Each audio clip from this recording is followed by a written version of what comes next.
کو نماز کے لیے جمع کرنا چاہتے ہیں، آپ کے پاس نقارہ ہے، یہ آپ ہمیں فروخت کر دیں، ہمیں بیچ دیں۔ اس شخص نے جواب دیا، آپ نقارہ کیوں بجاتے ہیں؟ آپ کے لیے تو یہ کلمات ہیں، اگر ان کلمات کو آپ پڑھو لوگ نماز کے لیے جمع ہو جائیں گے۔ اس سے پہلے آپ صلی اللہ علیہ وسلم اور صحابہ اکرام کے درمیان مشورہ ہوا تھا کہ لوگوں کو جماعت کے لیے کیسے جمع کیا جائے۔ مشورہ کے اندر ایک مشورہ آیا نقارہ بجایا جائے، دوسرا ناقوس بجایا جائے، تیسرا کہ آگ جلا لی جائے۔ آگ جلائیں گے، لوگ دھواں دیکھ کر جماعت کے لیے پہنچ جائیں گے، نقارہ بجائیں گے، ناقوس بجائیں گے، لوگ آواز سن کر جماعت کے لیے آ جائیں گے۔ آپ صلی اللہ علیہ وسلم نے ان تین مشوروں کو رد کر دیا، انکار فرمایا۔ آپ صلی اللہ علیہ وسلم نے فرمایا یہ تینوں طریقے باطل کے، کفار کے طریقے ہیں، اس لیے ہم ان طریقوں کو اپنے عبادت کا حصہ نہیں بنائیں گے۔ آپ صلی اللہ علیہ وسلم کے پاس جب حضرت عبداللہ بن زید رضی اللہ تعالیٰ عنہ نے آ کر اپنا خواب بیان کیا، آپ صلی اللہ علیہ وسلم نے ان کلمات کو اذان کے کلمات بنانے کا حکم دے دیا۔ اذان واحد وہ حکم ہے جو اللہ تعالیٰ نے صحابہ کرام کے ذریعے ہم تک پہنچایا، لیکن صحابہ کرام کے صرف عمل کی وجہ سے یہ شریعت کا حصہ نہیں ہے، بلکہ آپ صلی اللہ علیہ وسلم نے جب ان کلمات کو سنا، حکم دیا کہ یہ کلمات آئندہ اذان کے لیے پڑھے اور بولے جائیں گے۔ آپ صلی اللہ علیہ وسلم نے جب حضرت بلال رضی اللہ تعالیٰ عنہ کو حکم دیا آپ اذان دیجئے، حضرت عمر بن خطاب رضی اللہ تعالیٰ عنہ نے اپنے گھر میں جب یہ کلمات سنے، دوڑتے ہوئے آئے، آ کر آپ صلی اللہ علیہ وسلم سے عرض کرتے ہیں یا رسول اللہ یہ خواب میں نے بھی دیکھا تھا، لیکن میں اس خواب کو بھول چکا تھا۔ آپ صلی اللہ علیہ وسلم پر نماز کا حکم بھی اتر چکا، آپ صلی اللہ علیہ وسلم کو اذان کے کلمات بھی مل گئے، مساجد کی تعمیر بھی ہو چکی۔ اسی ہجرت کے پہلے سال میں نماز کی تکمیل ہو جاتی ہے، یعنی نماز کی تکمیل میں اس سے قبل فجر اور عصر کی نماز کا حکم تھا۔ اس کے علاوہ جو نمازیں تھیں وہ 2 رکعت نمازیں تھیں، چونکہ مکہ کے اندر حالات تنگ تھے، مسلمان مشکلات میں تھے، اس لیے اللہ کی طرف سے فجر، عشاء اور عصر کی، ظہر، عصر اور عشاء، ان کی 2 رکعت تھیں۔ آپ صلی اللہ علیہ وسلم جب ہجرت کر کے مدینہ طیبہ پہنچتے ہیں، اللہ کی طرف سے نماز کی تکمیل کا حکم مل گیا۔ اب تمام نمازوں کی رکعات مکمل ہو جاتی ہیں، جو کہ آج تک مکمل چلتی آ رہی ہیں۔ فجر کی 2 رکعات اس لیے حکم ہے کیونکہ فجر کے اندر قرآن کریم کی تلاوت زیادہ ہوتی ہے۔ مغرب کی نماز کا اللہ تعالیٰ نے ابتدا سے ہی 3 رکعت کا حکم نازل فرمایا۔ آپ صلی اللہ علیہ وسلم پر اب اذان، نماز، مساجد کی تعمیر اور مذہبی آزادی، تمام مراحل تقریباً مکمل ہو چکے۔ اب آپ صلی اللہ علیہ وسلم اور صحابہ کرام ایک دن نماز پڑھ رہے ہیں، ہجرت کا دوسرا سال شروع ہوتا ہے، جس کے اندر اللہ نے قبلہ کی تبدیلی کا حکم فرمایا۔ اس سے قبل آپ صلی اللہ علیہ وسلم مکہ مکرمہ سے نکلتے ہوئے مکہ کی طرف دیکھ کر فرماتے تھے، اے مکہ مجھے تیرے ساتھ انتہائی محبت ہے، لیکن تیرے لوگوں نے مجھے اتنا تنگ کر دیا کہ میں تجھے چھوڑنے پر آج مجبور ہو گیا۔ آپ صلی اللہ علیہ وسلم کو بیت اللہ کے ساتھ، بیت المقدس کے ساتھ، دونوں کے ساتھ محبت تھی، لیکن بیت اللہ کے ساتھ محبت زیادہ تھی۔ آپ صلی اللہ علیہ وسلم جب مکہ میں رہتے تھے، بیت اللہ کی طرف بھی رخ کرتے، بیت المقدس بھی رخ کرتے، دونوں کی طرف رخ کر کے نماز پڑھ لیا کرتے تھے۔ لیکن جب مدینہ طیبہ میں آتے ہیں، مشرق مغرب، شمال جنوب، دونوں کے رخ بالکل تبدیل ہو جاتے ہیں، یعنی اگر بیت المقدس کی طرف رخ کریں گے تو بیت اللہ کی طرف رخ کرنا مشکل ہے، اگر بیت اللہ کی طرف رخ کریں گے تو بیت المقدس کی طرف رخ نہیں ہو سکتا۔ آپ صلی اللہ علیہ وسلم کے دل میں حسرت تھی، آپ آسمان کی طرف دیکھتے ہیں، اللہ سے دعا کرتے ہیں کہ یا اللہ ہمیں بیت اللہ کی طرف نماز پڑھنے کا حکم دے دیجئے۔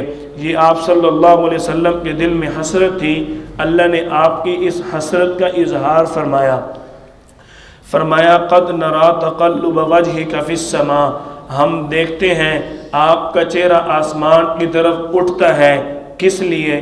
فولی وجہک شطر المسجد الحرام، کہ آپ کا قبلہ مسجد حرام کو بنا دیا جائے۔ اللہ تعالیٰ نے آپ صلی اللہ علیہ وسلم کی اس پسند کو دیکھتے ہوئے حکم نازل فرما دیا فولی وجہک شطر المسجد الحرام، اب تمام اہل اسلام بیت اللہ کی طرف رخ کر کے نماز پڑھیں گے۔ 17 ماہ تک تقریباً مسلمانوں نے بیت المقدس کی طرف رخ کر کے نمازیں پڑھیں، جو کہ اہل اسلام کا قبلہ اول تھا۔ آپ صلی اللہ علیہ وسلم پر جب قبلہ کی تبدیلی کا حکم نازل ہوا، اب یہودی جو تھے وہ مدینہ طیبہ کے اندر معاہدہ کے باوجود مسلمانوں کو تنگ کرنے لگ گئے، مسلمانوں کو پریشان کرنے لگ گئے۔ کیا کہتے ہیں؟ سیقول السفہاء، کیسے بیوقوف لوگ ہیں، ما ولاہم عن قبلتہم التی کانوا علیہا، جس قبلہ پر یہ پہلے تھے ان کو کس چیز نے اس قبلہ سے پھیر دیا؟ اللہ تعالیٰ نے فرمایا وما جعلنا القبلۃ التی کنت علیہا، ہم یہ دیکھنا چاہتے ہیں، ہم نے آپ کا قبلہ اس لیے تبدیل کیا الا لنعلم من یتبع الرسول، ہم یہ پہچان لیں، دیکھ لیں کون آپ کے ساتھ رہتا ہے، ممن ینقلب علی عقبیہ، اور کون آپ کو چھوڑ کر واپس جانے والا ہے۔ یعنی یہودیوں اور مسلمانوں کے درمیان واضح فرق کرنے کے لیے اللہ تعالیٰ نے قبلہ کی تبدیلی کا حکم نازل فرما دیا۔ یہودی دوسرے کفار کو کہا کرتے تھے دیکھو ہمارا مذہب سچا اور بڑا مذہب ہے، کیونکہ مسلمان بھی ہمارے قبلہ کی طرف رخ کر کے نماز پڑھتے ہیں۔ آپ صلی اللہ علیہ وسلم پر قبلہ کی تبدیلی کا حکم نازل ہوا۔ ایک صحابی رسول مسجد القبلتین کے اندر جاتے ہیں۔ اس مسجد میں اگر آج بھی آپ جائیں گے 2 محراب بنے ہوئے ہیں۔ اس مسجد کو مسجد القبلتین اس لیے کہا جاتا ہے، جب قبلہ کی تبدیلی کا حکم نازل ہوا ایک صحابی رسول دوڑتے ہوئے گئے، غالباً ظہر کی نماز ہو رہی تھی، انہوں نے نماز کے اندر ہی صدا دی کہ قبلہ کی تبدیلی کا حکم ہو گیا، فولی وجہک شطر المسجد الحرام، مسجد حرام کی طرف رخ کرنے کا حکم آ چکا۔ انہوں نے اس آواز کو سنتے ہی نماز کے اندر ہی قبلہ کی طرف رخ کر لیا، یعنی بیت اللہ کی طرف رخ کر لیا۔ صحابہ کرام کا آپس میں کتنا اعتماد تھا، آج ہمارے اعتماد کی کیفیت کیا ہے؟ مسلمان کو ڈس رہا ہے، مسلمان کو دھوکہ دے رہا ہے، اسی وجہ سے آپس کا اعتماد ختم ہو چکا۔ آپ صلی اللہ علیہ وسلم کے تربیت یافتہ ہوں اور ان کا آپس میں اعتماد نہ ہو، یہ کیسے ہو سکتا ہے؟ آپ صلی اللہ علیہ وسلم کی ہجرت کا 2 سال ہے، آپ صلی اللہ علیہ وسلم کو خبر ملتی ہے کہ دشمنان اسلام کا قافلہ شام کی طرف جا رہا ہے تجارت کے لیے۔ آپ صلی اللہ علیہ وسلم اور اہل اسلام نے یہ سوچا کہ ہم دشمنان اسلام کی معیشت کو کمزور کرنے کے لیے اس قافلے کو گرفتار کرتے ہیں۔ کفار جو ہیں وہ اس گرفتاری اور اس مال کو بچانے کے لیے مجبور ہو کر اسلام کو قبول کر لیں گے، یا پھر کم از کم ہماری دشمنی سے باز آ جائیں گے۔ آپ صلی اللہ علیہ وسلم اور اہل اسلام چلتے ہیں، بدر کے مقام پر آپ صلی اللہ علیہ وسلم اور اہل اسلام پہنچے۔ ادھر دشمنان اسلام کو خبر ہو جاتی ہے کہ مسلمان ہمارے اس قافلے کا تعاقب کر رہے ہیں، پیچھا کر رہے ہیں۔ آپ صلی اللہ علیہ وسلم کے خلاف یہ بڑے ساز و سامان کے ساتھ بھڑکتے ہوئے اور پوری تیاری کے ساتھ آئے۔ کتنی تیاری کے ساتھ آئے؟ ابو جہل نے اپنے قافلے والوں کو کہا یہ مسلمان مٹھی بھر چند مسلمان ہیں، ہمارے سامنے کیا مقابلہ کریں گے؟ اور کچھ ان کو مدینہ کی بیماری نے، یثرب کی بیماری نے ختم کر دیا، یہ ہمارا کیا مقابلہ کریں گے؟ یہ اپنے ساتھ ناچنے گانے والی عورتوں کو بھی لے کر چلتے ہیں۔ کفار جب بدر کے اندر پہنچے، اہل اسلام بھی بدر میں اتر جاتے ہیں۔ آپ صلی اللہ علیہ وسلم کو ایک جھونپڑی، چھپر اور خیمے کے اندر بٹھا دیا جاتا ہے۔ سیدنا صدیق اکبر رضی اللہ تعالیٰ عنہ کی آپ صلی اللہ علیہ وسلم کی حفاظت پر ڈیوٹی لگ جاتی ہے۔ صحابہ کرام پوری ہمت اور جرت کے ساتھ بدر کے میدان میں اترتے ہیں۔ یہ وہ غزوہ بدر ہے جس کے بارے میں اللہ نے اعلان فرمایا، وَلَقَدْ نَصَرَكُمُ اللَّهُ بِبَدْرٍ وَأَنْتُمْ أَذِلَّةٌ، ہم نے آپ کی اس وقت مدد کی جب آپ لوگ انتہائی کمزور تھے۔ بدر کے میدان میں اللہ تعالی نے اہل اسلام کی اس جنگ کے اندر مدد فرمانی تھی، اور مدد کیوں نہ آتی؟ آپ صلی اللہ علیہ وسلم خیمے کے اندر بیٹھ کر مسلسل اللہ سے دعا کر رہے ہیں، یا اللہ اگر آج یہ لوگ ختم ہو گئے، شاید ان کے بعد تیرا کوئی نام لینے والا نہ رہے۔ آپ صلی اللہ علیہ وسلم اللہ سے دعائیں مانگتے ہیں، اتنا روتے ہیں۔ سیدنا صدیق اکبر رضی اللہ تعالیٰ عنہ آگے بڑھ کر عرض کرتے ہیں، یا رسول اللہ بس کیجئے، میرے سے آپ کا رونا دیکھا نہیں جا رہا۔ آپ صلی اللہ علیہ وسلم اللہ سے دعا کریں اور اللہ تعالیٰ آپ کی دعا کو قبول نہ کریں، یہ کیسے ہو سکتا ہے؟ اہل اسلام بدر کے اندر اتر جاتے ہیں۔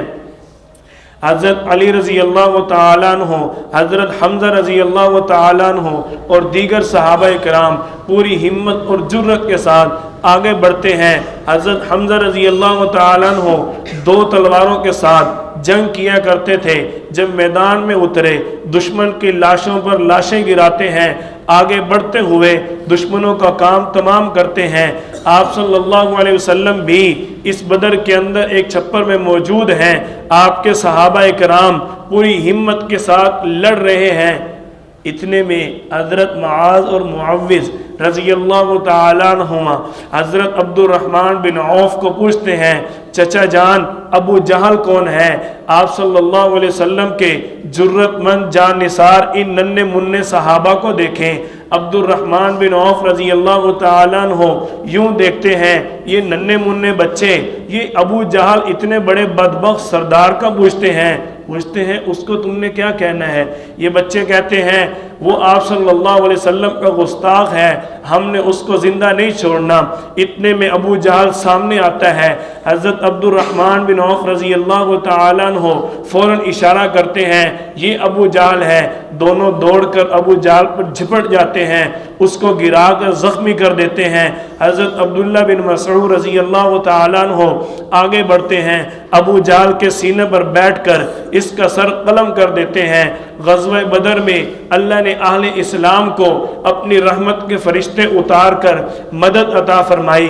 صحابہ کرام فرماتے ہیں، ابھی ہماری تلواریں فضا میں ہوتی تھیں، ابھی ہماری تلوار پوری نہ چلتی تھی کہ دشمن کا سر کٹ کر گر چکا ہوتا تھا۔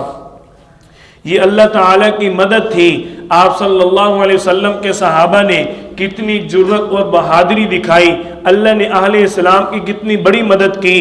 عتبہ، شیبہ، عقبہ بن ابی معید، امیہ بن خلف، ابو جہل سب سے بڑا بدبخت، یہ سارے اس جنگ کے اندر مارے جاتے ہیں۔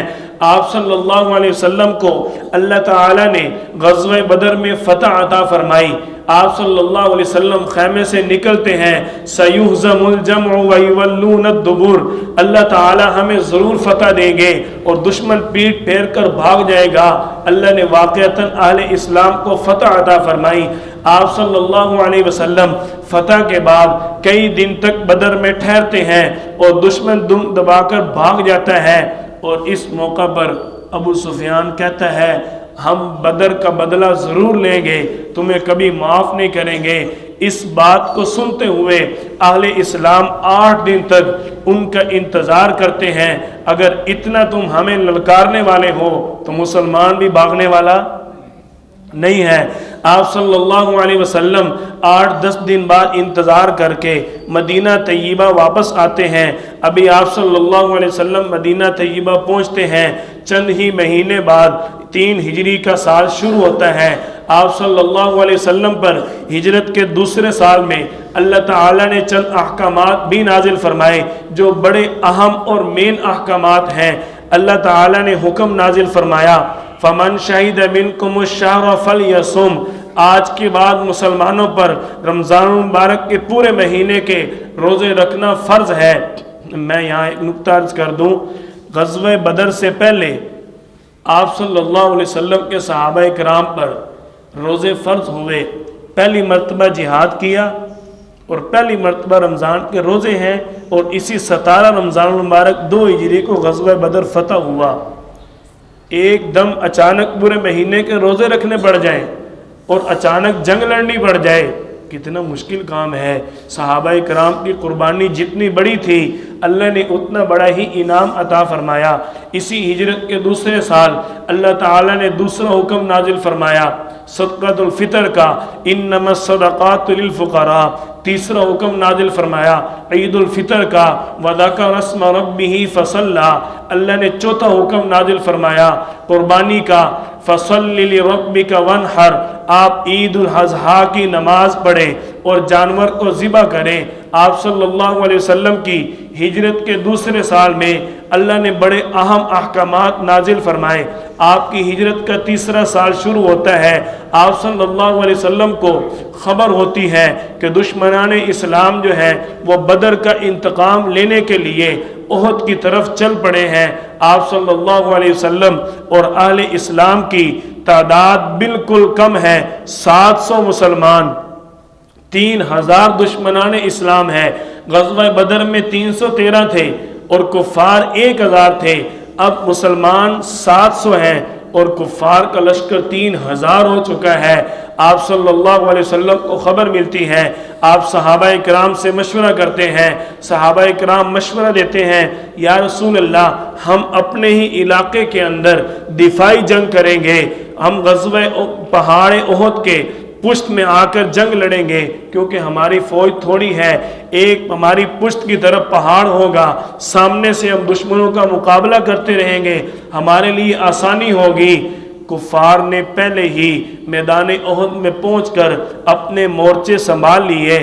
آپ صلی اللہ علیہ وسلم اپنے لشکر کا جائزہ لیتے ہیں، چھوٹے بچوں کو واپس بھیجنے کا حکم دے دیتے ہیں۔ جائزہ لینے کے بعد اہل اسلام احد کے مقام پر پہنچ جاتے ہیں۔ جب آپ صلی اللہ علیہ وسلم اور اہل اسلام احد کے مقام پر پہنچے، پوری ہمت اور جرت کے ساتھ صحابہ کرام نے جنگ شروع کی۔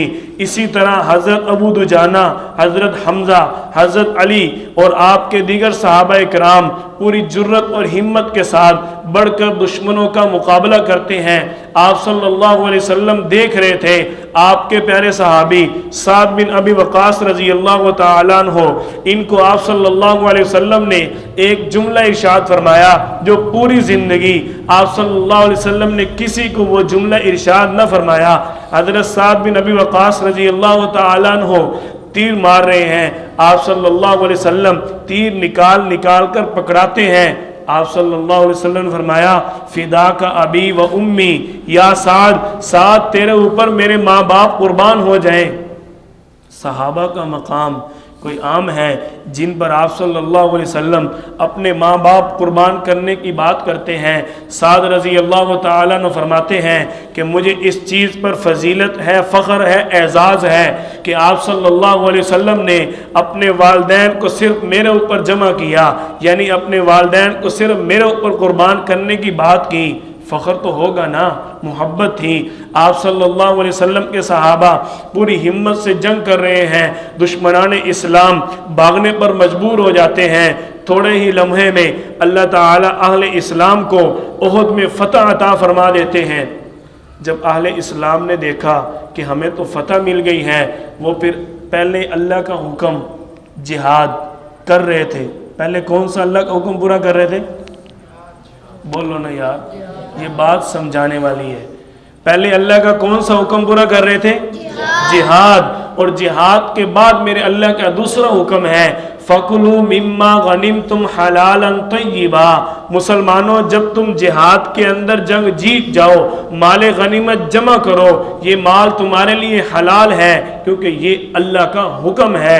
آپ صلی اللہ علیہ وسلم کے صحابہ نے، میں ایک مثال عرض کر دوں آپ کو بات مزید واضح ہو جائے، جس طرح وضو کرنا ضروری ہے، اللہ کا حکم ہے، اسی طرح نماز پڑھنا بھی اللہ کا حکم ہے۔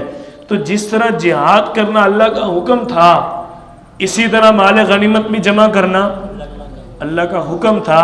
اس لیے جو لوگ صحابہ کرام کی ذات پر تنقید کرتے ہوئے، بدبخت اپنی جہالت کا اظہار کرتے ہوئے یہ کہتے ہیں نعوذ باللہ کہ وہ مال جمع کرنے میں لگ گئے، وہ اللہ کا حکم تھا کہ جب جہاد اللہ کا حکم پورا ہو گیا، جب اللہ کا حکم وضو پورا ہو گیا، اب اللہ کا حکم ہے کہ فوراً نماز پڑھو نا، اب اللہ کے ایک حکم کو پورا کر کے گھر چلے جاؤ، جیسے کئی لوگ کرتے ہیں داؤ لگانے کے لیے، ابو جی پڑھ آیا ہوں، کہتے ہیں نا استاد جی میں نے آج پڑھی ہے، فراڈ لگتا ہے نا۔